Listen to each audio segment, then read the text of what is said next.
Okay, welcome back here.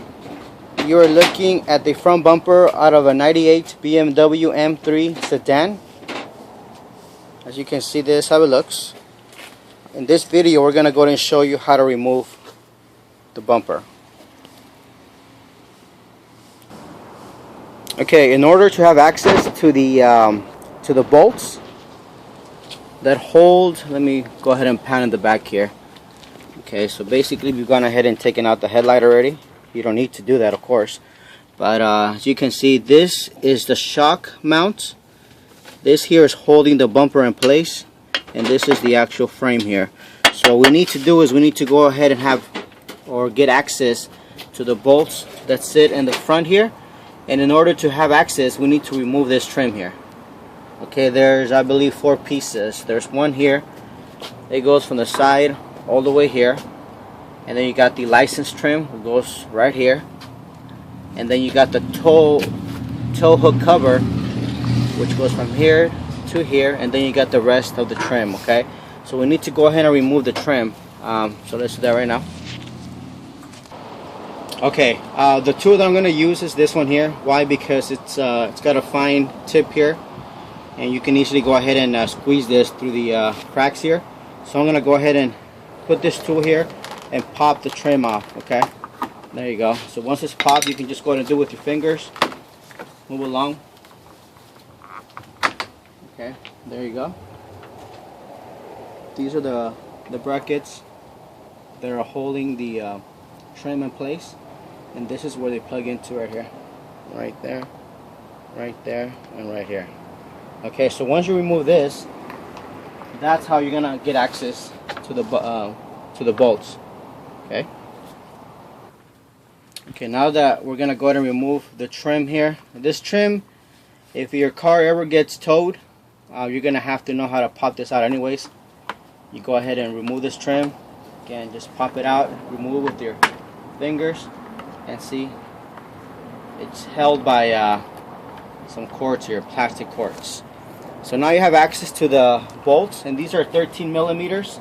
And also, again, if your car ever gets towed and you gotta go ahead and connect the tow hook, this is where the tow hook connects to. Okay, make sure you never, or the tow people never go ahead and put the hooks on the lower control arms, because it could be bent. So that's where the tow hook goes, and this is where the 13 millimeter bolts go. Okay, now we're gonna go ahead and remove those. Okay, we went ahead and removed the bolts, and just for clarification, the trim that you need to remove, of course, is this trim here and this trim here. You don't need to remove any other trims, this one or this one here. Okay, next is your car should have the wheel well that goes here, and then the front cover here. You need to go ahead and remove that, because let me see here. I went ahead and took it off already, but see this bolt right here? That one right there, this one here is holding on to the wheel well. So even if you remove the bolts in the front, you're gonna try to slide this bumper off, but these points are gonna be holding on to the bumper. So make sure you take those off. Okay. So once those are off, and there's the driver's side, you gotta do that on this side too as well. So once you remove that cover, you're gonna have access to the wires in the back, the connectors. As you can see, this is a connector to the fog light. What I recommend is just go ahead and remove the connectors off now.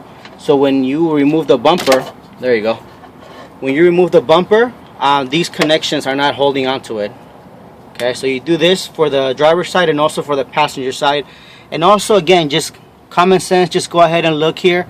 And anything that you see that might be holding the bumper in place, just go ahead and remove it. So again, we disconnect the passenger side fog light. This here is the ambient temp sensor. Okay, this is actually connected to the brake duct here. You can go ahead and this should come off when you remove the bumper, but in most cases it's supposed to be attached to the bumper. So let's just go ahead and remove the ambient sensor here, so it doesn't get pulled when you remove the bumper. Okay, so once you made sure that the bolts holding on the front splash guard are removed, the connectors are taken off, and the bolts are removed as well, then you can go ahead and proceed to pull the bumper towards you. Okay, if you have another helper, it's better. So one person pulls from there, the other person pulls from the other side. But again, if it's just you doing it, that's no problem. Just go ahead, and what I do is I use my knee for support as I go ahead and pull it off. Okay, just again pull gently. So if in case, don't jerk too hard, because if you do, if you forgot to disconnect a wire or a connector, you might break it. But if you pull it slowly, and as you're pulling it, okay, in this case nothing is connected anymore, then you're ready to pull it off. Okay, so this is how it looks. This is how the bumper looks. Okay, so you can see we've disconnected these right here on both sides. We went ahead and these right here, make sure that these are 8mm bolts, by the way, that are holding it.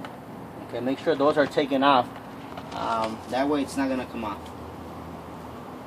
These are the brackets, obviously. These are the brake ducts. Okay, so that's how you remove a front bumper from an M3 E36 model. Okay, if you have any questions in terms of the removal process, let us know. Also, if you need this specific bumper or any of the accessories, such as the trim, fog lights, skin, or rear support, contact us. We should have it in stock. And as always, be sure to check out our eBay store by clicking on the eBay icon found on our YouTube homepage on the top right corner. Okay, if you have any questions, again, let us know. Be sure to subscribe. And thanks for watching. You take care.